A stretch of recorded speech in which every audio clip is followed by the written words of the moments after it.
Today we're going to look at the second part of section 1.4 for Algebra 2. We have been looking at reviewing how to solve equations. Today we're going to focus on what we call a literal equation. It's an equation that has two different variables or more being used in the equation. For example, a equals pi r squared would be a literal equation because we have two variables, a and r. In this case, a would stand for area and r would stand for radius. And this is the formula for the area of a circle. So a literal equation, we can solve it for a different variable, but we can't actually get a numerical solution.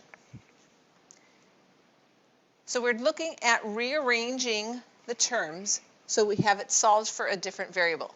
This first one is solved for a. We have a equals pi r squared, so a is by itself. We could rearrange that so we can solve for r. Our first example here, it says the following equation relates temperature in degrees Fahrenheit and degrees Celsius.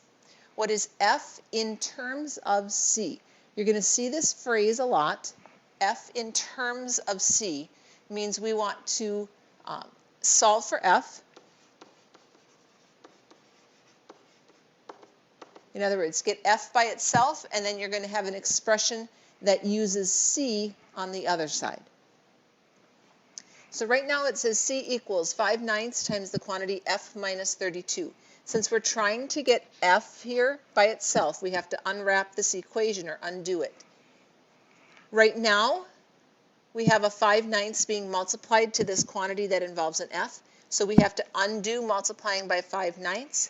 The easiest way to do that is to multiply both sides by the reciprocal. So the reciprocal of 5/9 would be 9/5. We now have 9/5 times C. On the other side, our 9's would cancel out, our 5's would multiply together to cancel out, and we're left with just F minus 32. Now to get F by itself, we simply have to move that 32, and to undo subtraction, we're going to add. So our final answer is going to be 9/5 times C plus the 32 would give us F. So now we have the same equation, the same formula, it's just in terms of a different variable. So originally we had it solved for C, now we have it solved for F. Problem 6 says solve the equation for K. That means we want to get K by itself. So again, there's several things happening to K. One is that it's being multiplied by a 6. The other is that we're subtracting 2z from it. So again, we work in reverse order. We're going to move the subtraction piece by adding it. So we're going to add a 2z to the other side. That leaves us 6 times K equals 12 plus 2z, or 2z plus 12, it doesn't matter. To get K alone, we would simply divide out our 6.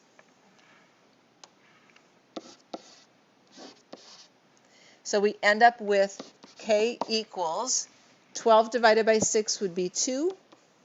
2z divided by 6 would be 1/3 z. 2/6 reduces to 1/3. I'll clean that up a little bit here.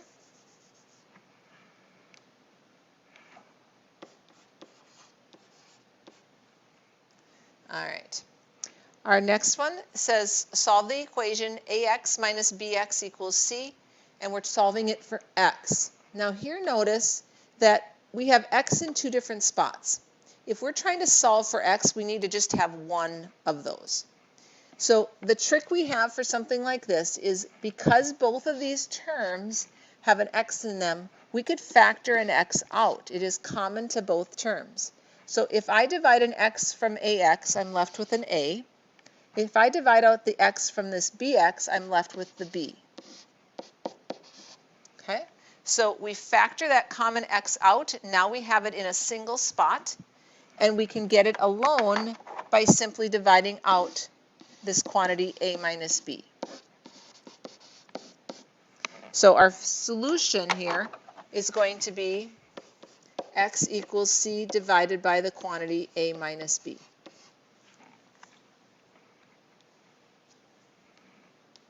All right, if you'd like to pause the video for a minute and try these next couple, and then check back in and see how you did. All right, so for problem number 7, it says to solve for u. And again, notice that there are two spaces or two different terms that have a u in them. So we have to get that all to one side and then factor it out. So I'm going to add this tu to both sides. So now I have uv plus tu equaling negative w, or the opposite of w. Now, because both of my terms on the left side have a u in them, I can factor it out. I'm going to have v plus t left over when I divide out that u. And then I can divide the quantity v plus t to the other side.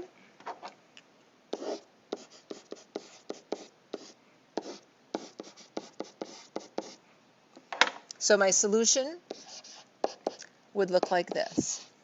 So it is still a basic formula. It's a literal equation, but we have it in terms, we have it solved for u instead of having u in several different places.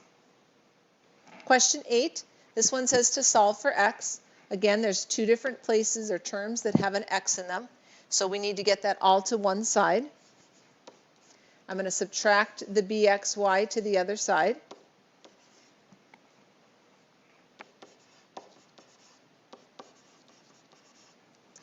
And then I'm going to factor the x out. If I divide it from the first term, ax, if I divide out an x, I'm left with an a. Dividing an x out of this next term leaves me a negative by.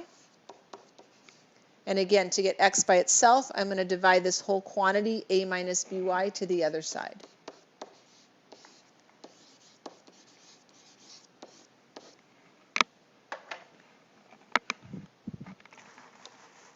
All right, our last piece, we're going to look at an equation, K equals C plus 273. It says it relates the temperature kelvins and the degrees Celsius. So the degrees in Kelvin would be your Celsius temperature plus 273 more degrees. What is C in terms of K? That means we want to solve for C. So to get C by itself, this one is a pretty basic equation. All we have to do is subtract our 273.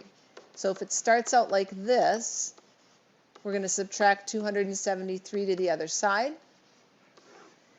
We now have K minus 273 equals our degrees Celsius. It says, is this equation relating temperatures in kelvins and degrees Celsius always, sometimes, or never true? When you have a literal equation, it is always going to be true. It's a formula that should always work. All right, check your Schoology page to see your assignment for 1.4b.